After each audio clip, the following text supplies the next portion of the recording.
Simi Pasha and you're watching Good News Today, our special series where we bring you stories of hope and courage. This is our initiative to showcase positive stories because we believe news needn't always be bad.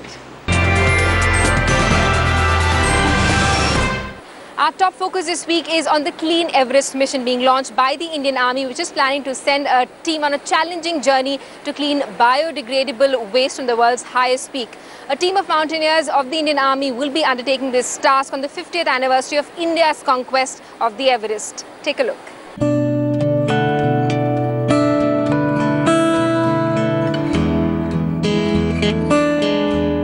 At 8,848 meters, the Mount Everest can either be a seductive death trap or a stepping stone for success. But one has to step very carefully here, as this also happens to be the world's highest junkyard. As the number of climbers increased over the years, so has the waste left behind from expeditions. And the Indian Army will remove some of this waste from Mount Everest during their Silver Jubilee celebratory expedition this year. हमारी जो expedition team है ये इसी स्वच्छ अभियान को mount Everest पर्वत तक ले जा रही है। वहाँ पर जो कैंप्स हैं, जो बाकी लोकेशंस हैं, वहाँ पर काफ़ी नॉन बायोडिग्रेडेबल वेस्ट इकट्ठा हो रखा है। माउंट एवरेस्ट और लोत्से के ऊपर विजय हासिल करने के अलावा एक ये भी उद्देश्य है कि जो नॉन बायोडिग्रेडेबल वेस्ट इकट्ठा हो रखा है उसकी वहाँ से सफाई की जाए, हटाया जाए, ताकि जो पर्यावरण है उसका संतुलन हम मेंटेन कर सकें वहाँ पर।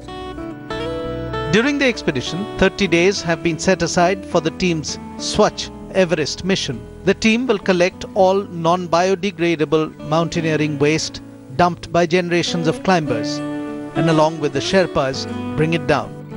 The Indian Army team aims to bring down at least 4,000 kg of waste from the high altitude camps down to base camp. Apart from the base camp at an altitude of 17,700 feet, there are 4 other camps before summit at 8,848 meters. The team, along with local Sherpas and other volunteers, will docket the waste and initiate a Swachh Everest mission at camps 1, 2, 3 and 4 at unforgiving altitudes between 19,697 feet and 29,028 feet. This is called Indian Army Everest Massive Expedition. Okay. We are calling it massive because in this we are climbing not only Everest, which is the highest in the world, but Mount Lhotse also, which is the 4th highest in the world. Okay. So we are calling it Everest Massive Expedition. Okay. And in combined with that, we are also making an effort to clean the mountaineering waste from the Everest region. And we are also, our 5 boys are also running Everest Marathon, which is the highest marathon in the world. जाने के लिए 2015 के Everest expedition में तो हमने 14 में ही हमारा selection camp हुआ था मनाली में, फ्रेंड्स पीक में। तो विंटर में हमारी सभी के वहाँ पे बुलाया गया था और हमारा सभी का सिलेक्शन हुआ। तो मेरे सौभाग्य है कि मैं इस टीम का हिस्सा बना। This expedition is separate. We've started building up, we've started conditioning training ever since December, and it takes about 4 to 5 months of good preparation for them to sustain the entire expedition. And because once you're out in the mountains, you will not have, your supplies will be very frugal. Like when you're higher up, you would want to do everything in whatever little is available. The little is what we have, like energy bars, like that is what is usually carried on the expedition day, the summit day. Then you have certain equipment like the snow goggles. They take care of illnesses such as snow blindness. And with respect to the hand warmers, they would make sure that the person doesn't have a frostbite. It would prevent. Other than that, we do carry a lot of technical medical equipment in terms of emergency drugs. They have a personal medical pouch which is fitted with all the high altitude medicines. Okay. And I keep taking their classes before the expedition, so that if there is an untoward emergency, they can consult me and then I can quickly tell them what medicine to take and how to take. They are more or less survival specialists themselves after being in the wilderness for so long. More than 4,000 climbers have reached Mount Everest since 1953, when it was first conquered by Sir Edmund Hillary and Tenzing Norgay. And with the rising number of climbers, so did their heap of trash on the ancient crevasses of this mountain. Sherpas each year since 2008 have retrieved around 15,000 kg of trash. Nepali artists have sculpted into works of art 1.5 metric tons of trash taken from Mount Everest as part of an awareness campaign to keep the summit pristine. The Indian Army has many pressing challenges, and to many perhaps it may appear that climbing the Everest is not a priority. However, by doing what they are doing and in the manner in which they are doing what they are doing, they are acting as brand ambassadors of India, carrying a message outside to keep the surroundings clean. With Ashok Bhanot in New Delhi, Jugal Purohit reporting for Headlines Today. Last week, we brought you a story about a group of young innovators from schools and colleges who had been invited by the President to the Rashtrapati Bhavan to showcase their creations. This week, we're bringing you part 2 of the story. The list of invitees didn't just include regular whiz kids. It also included school dropouts and grassroots innovators. Take a look.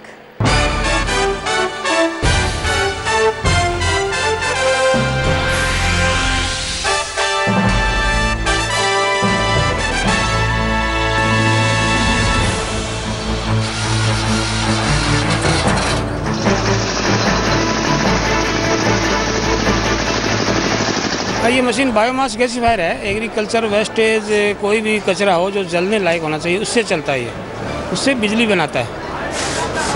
और ये 15 kVA का है। और हम 2-3 type के बनाते हैं, sound proof, without sound proof और टायर वाला, मूवमेंट वाला, इधर उधर कहीं भी लेके जा सकते हैं। जैसे इसी के टायर लगे हुए हैं ना, तो ये थोड़ा इससे थोड़ा बड़ा टायर लगता है। जैसे जितना बड़ा हो सिस्टम उस हिसाब से हम बनाते हैं। जैसे ट्रैक्टर की ट्रॉली की तरह होता है बिल्कुल।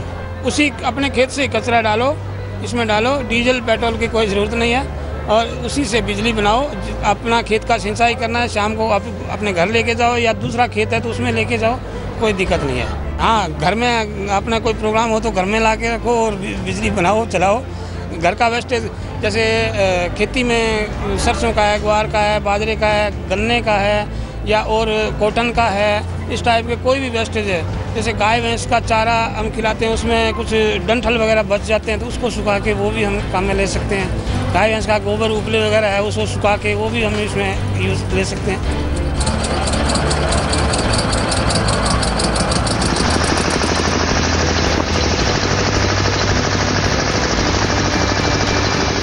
Godas Narasimha is a fisherman from Muktapur village, and in their fishing lake, once this hyacinth is filled up, 50 people for 1 month they have to work, and they used to have all types of problems, wounds, then snake bites and all. He is very much interested in technology, so he said, why can't I develop a machine? Not educated, he is undergraduate, but he is interested in mechanism. So he thought he will make a machine to cut this, and he made one crude machine, and he cleared that lake in 5 days with 3 people help, cutting down 47 people, and the total agony of all the fishermen has been cleared. We saw that the Commissioner Municipal Corporation said, this is going to be a big help for me, why don't you try this in one of the lakes. They gave it as a pilot project, they were very, very happy, and we cleared 4 lakes. I mentor Narasimha, and as far as we know, this is the only machine made to clear at such a low cost, and made in India, and made it in the village. And all the technocrats, all these people who did this are all school dropouts, uneducated, assist him in welding to fabrication, everything. He asked for the machinery, which we send from the city to that village. He fabricates, he designs everything. Design, fabrication, erection is of his part. This costs 10 lakhs, this machine. This is the 3rd version of the machine, which is very, very effective. In one of the lakes, we cleared almost 100 tons per day, which is one of the, I think this is the heaviest, because this hyacinth has 80% water. Once it is cut, around 60% water goes back to the lake. So we are not draining out the water also. At the same time, once the water is clear, all types of birds, swans, everything will come back. It looks fresh. But total eradication of mosquitoes in and around that colonies has been appreciated by the people. And people now they ask, we want this machine to clear hyacinth in the lakes. This is all Narasimha's effort, and I only mentor him.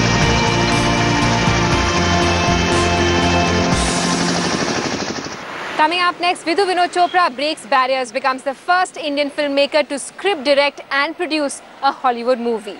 You're still watching Good News Today, and this one is for all you movie buffs. Vinod Chopra has become the first Indian filmmaker to script, direct and produce a Hollywood movie. Set against the backdrop of gang wars along the US-Mexico border, Broken Horses promises to be quite a thriller. And if you're familiar with Chopra's work, you're not going to give this a miss. But he wants me to come home. He got as a present. He says he can't bring it to the wedding.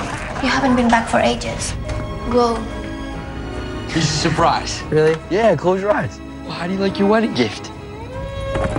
Buds, where did you get all the money for this? I've been working hard, Jake. You're my boss. You saved my money up good. Well, welcome home, kid. You got to put him to sleep. There's a lot of bad people out there, Jake. And somebody's got to stop them.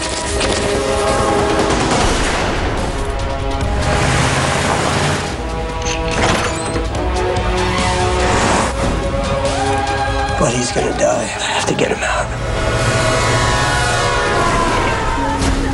I gotta find that bad man and I gotta crack his skull in.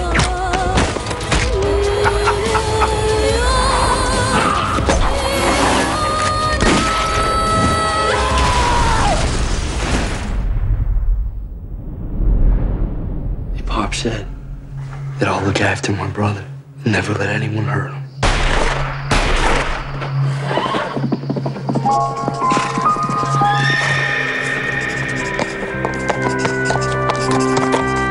We make one film in 4 or 5 years, but we make a film that we feel is really a challenge. Otherwise, life is a bore.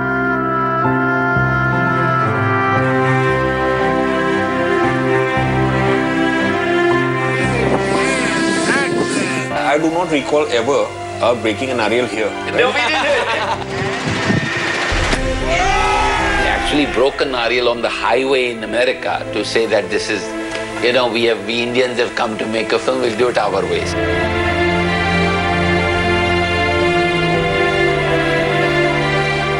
We're shooting beautiful anamorphic in the beautiful California desert. We are rocking.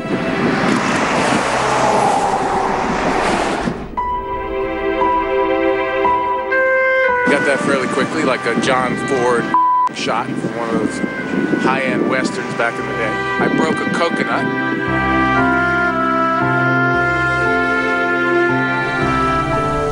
The script is it's unusual because it's modern, but it has all these iconic American themes in it. It's a western, it's a film noir, it's a gangster movie, and yet it's none of those things, and it's a fairy tale.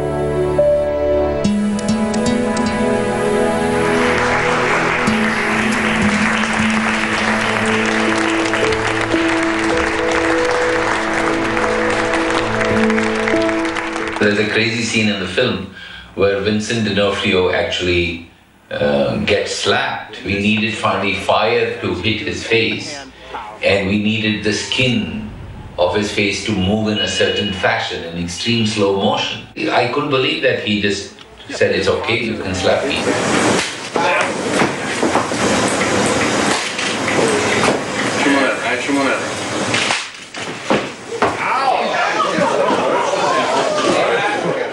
I was very happy during this movie. And I think it's because I was directed. I haven't been directed in a long time. So that you know, I will come behind you, so you won't take the shots of you and the candle.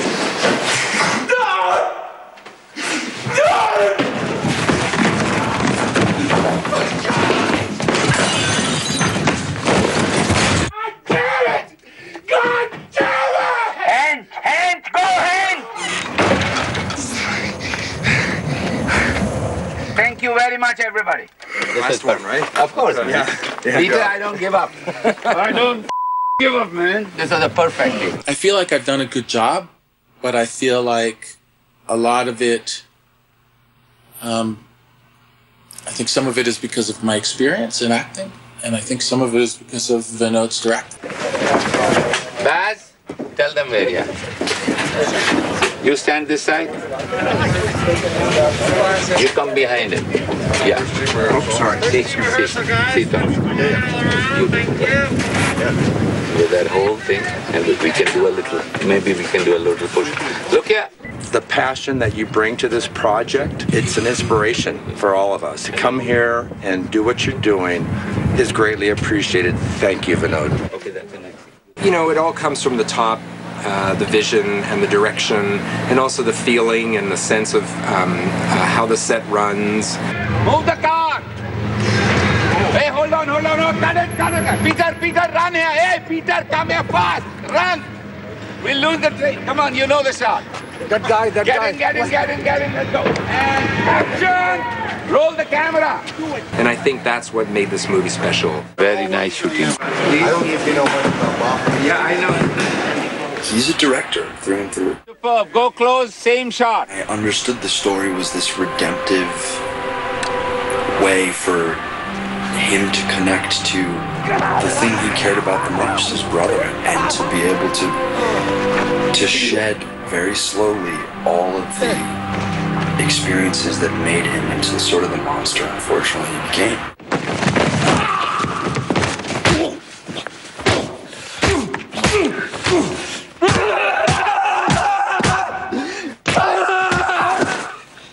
So you say action. Say action. And then I will keep watching, and then if I'm happy, I will say cut. If I'm unhappy, I'll say cut. Ready, Mr. Cut it!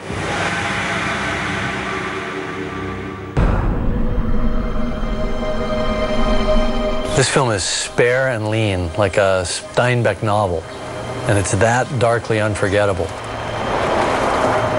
The story follows two brothers who are worlds apart, but they're struggling together to escape this driving, implacable evil that looms over the whole film like a desert storm.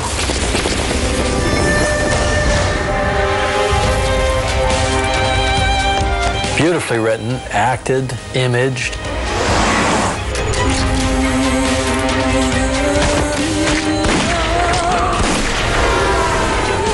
And the film just wraps around you like a snake and squeezes.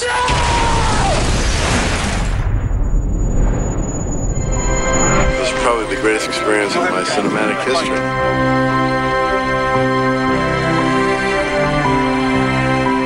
It was very touching to see the kind of commitment the whole crew had.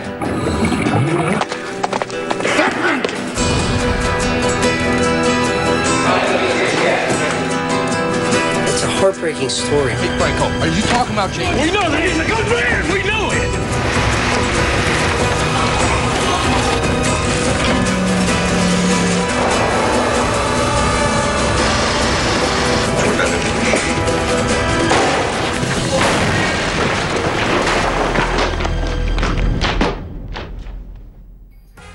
This is called meditation in the middle of shooting. Yoga, breathing. Zooby dooby bum para, zooby dooby param pam. Zooby dooby nache kyun pagal stupid man.